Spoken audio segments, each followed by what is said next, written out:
Welcome to the Home Inspector Marketing Podcast. Because you're a home inspector looking to increase your sales, improve your cash flow, and boost your bottom line, you are in the right place.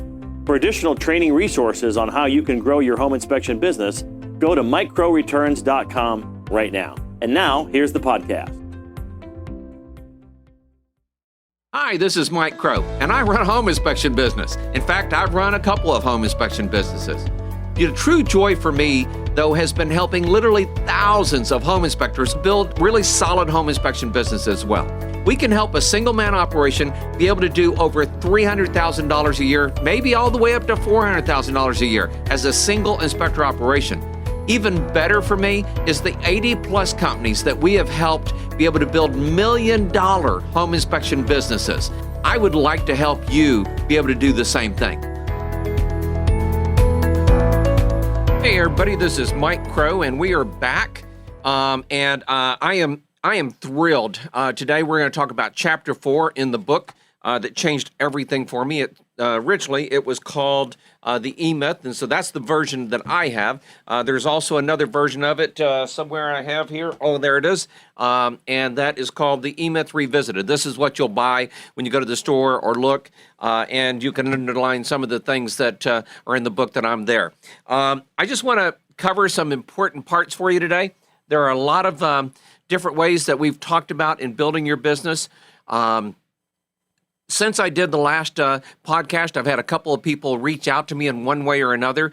One person reached out to me that's an old friend of mine that has been in mastermind groups, and she said, my husband is thinking about going into the home inspection business. And I said, that's great. And then she said, and he's thinking about buying a franchise. And I said, okay, why would he do that? And she told me, and I said, franchises are great things for some people, but for most of us, it's not, because it creates a geographic territory that you have to have. It means you have to give a percentage of the business, anywhere from 3% on the low side if you're lucky, or maybe it's a fixed payment, up to around 10% of your money to them each time. And within 3 years, right around the 3-year point, everybody's mad that buys a franchise because they realize that they're not getting as much support as they want and need. And so what I did was I kind of became the unfranchised model. And I tell people, we're here for you as long as you need us. And then when you don't need us anymore, feel free to move on.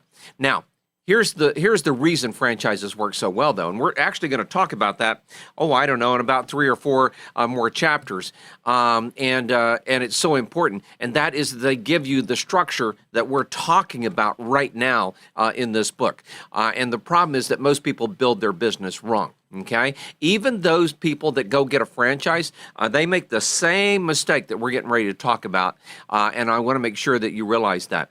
And then I had somebody else reach out to me, and bless his heart, he's been in business for 6 years. He's a good inspector.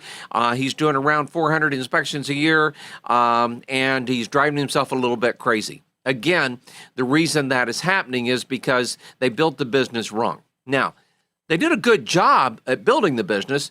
They just didn't structure it properly. Imagine if someone built a house, but they didn't put in all the parts of the house that they needed for the house. That's kind of what's going on with some of them. So today, the last time we talked, it was about the infancy of the company and how you get things running, you get it all up and running, and all that's great. And then Chapter 4 is the adolescence. And this is when most people go in and they hire some help. And the vast majority of people, 99%, maybe 99.9% of the people that are growing a home inspection, at least 10 years ago, before I started coaching and teaching people, was that they would hire the wrong person. Now, sometimes people go hire admin help, okay, which is a pretty good thing, and they hire somebody to take care of the books and take care of maybe the phones or something along those lines, and that person does a pretty good job at that.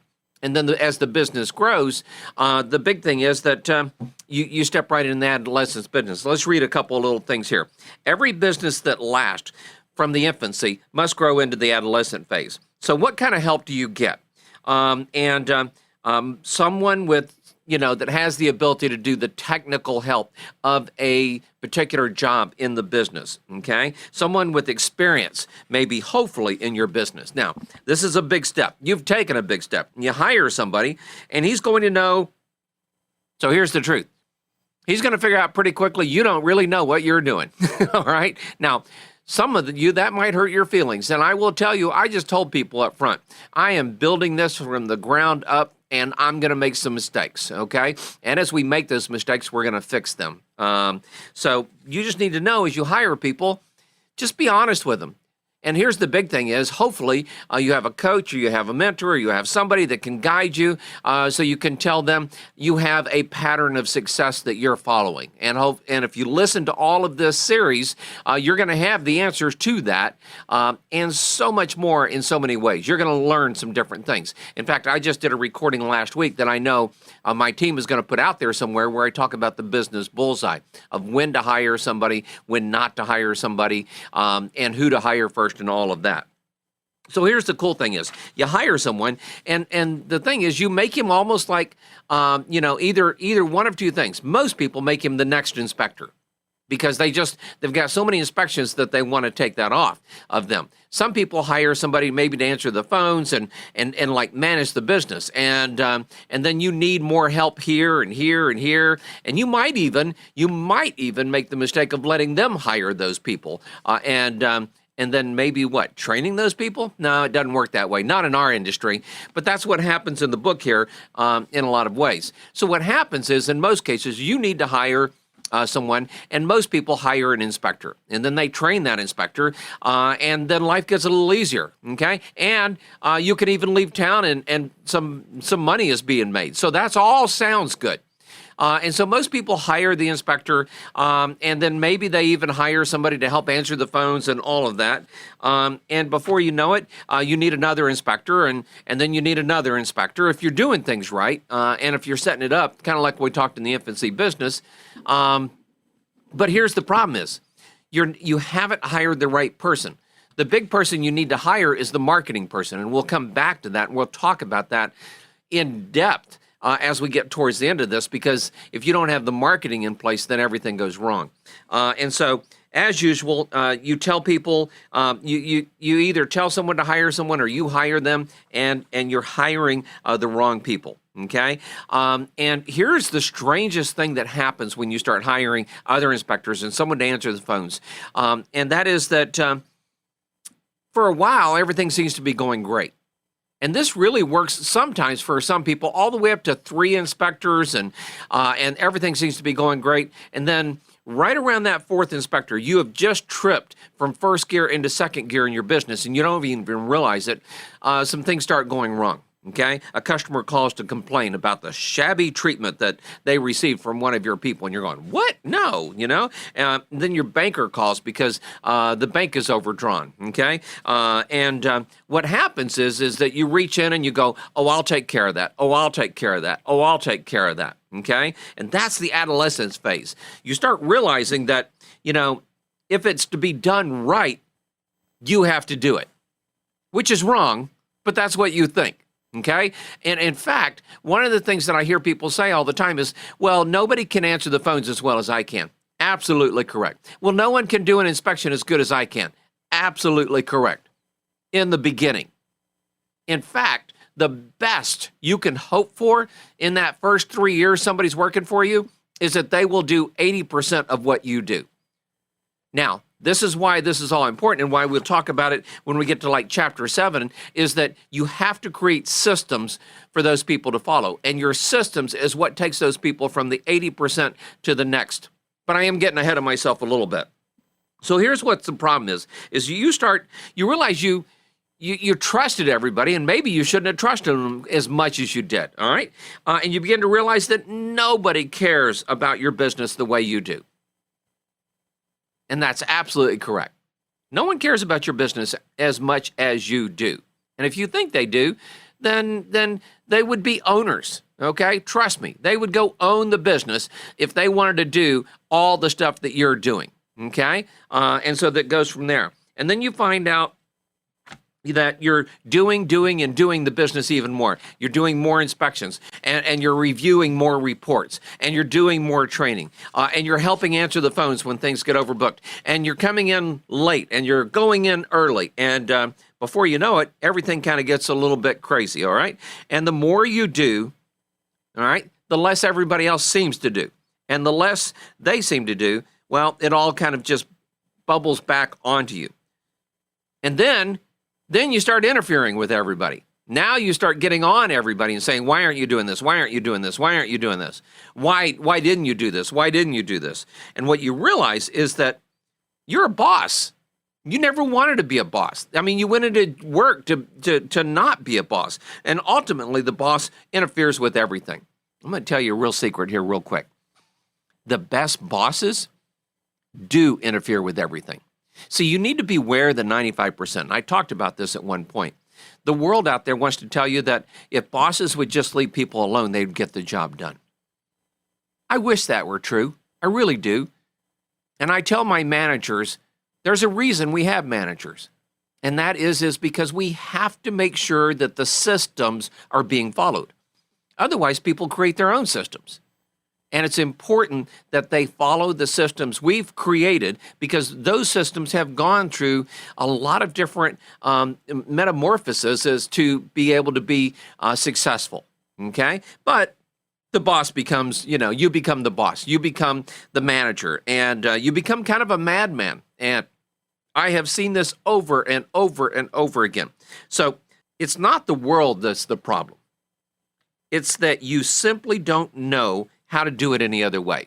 You haven't been trained unless you've had some manager training, which maybe you have. I did. That was one of the reasons I succeeded, okay? And for you to act differently, you need a totally new set of skills.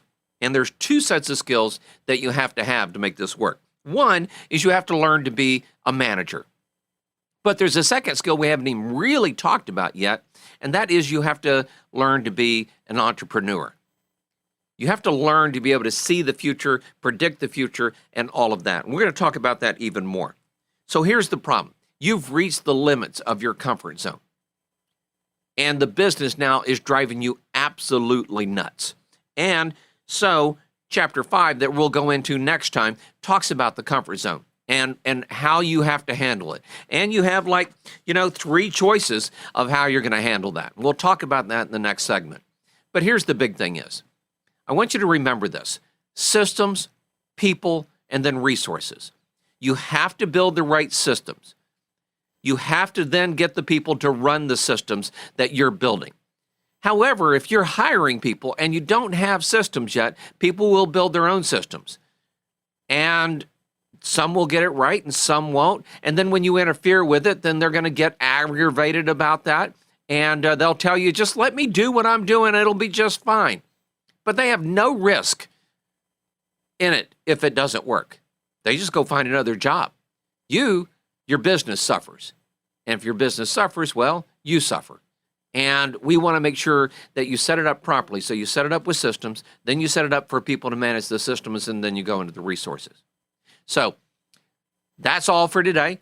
I do want to tell you thank you. I want to tell you, be successful. Be around those that are successful. Be around people that understand the types of systems that you need in your business. They're out there.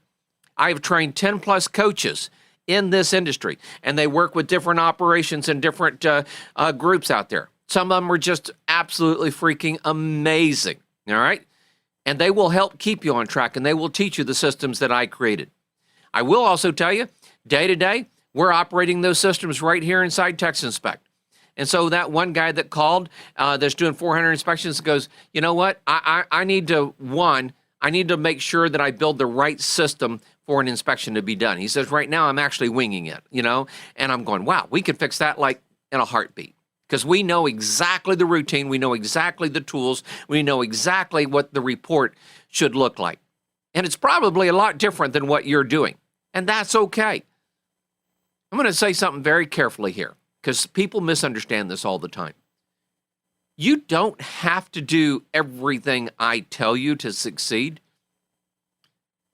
However, the more you do it the way I'm telling you, the faster you will succeed. Maybe that sounds arrogant. Maybe it sounds egotistical. Maybe it sounds like somebody that's got 30 years experience that has helped right around 100 companies now become $1 million companies, have helped thousands of people double, triple, quadruple, even 10 times their business. There are systems out there.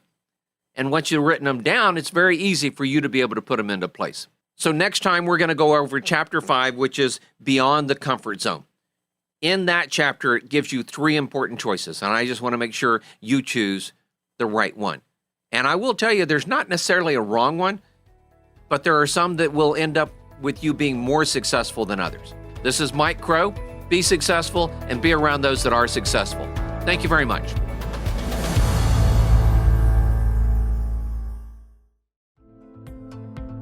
We hope you enjoyed the podcast, and as a friendly reminder, if you're looking to increase your sales, improve your cash flow, and boost your bottom line as a home inspector, go to MikeCrowReturns.com right now.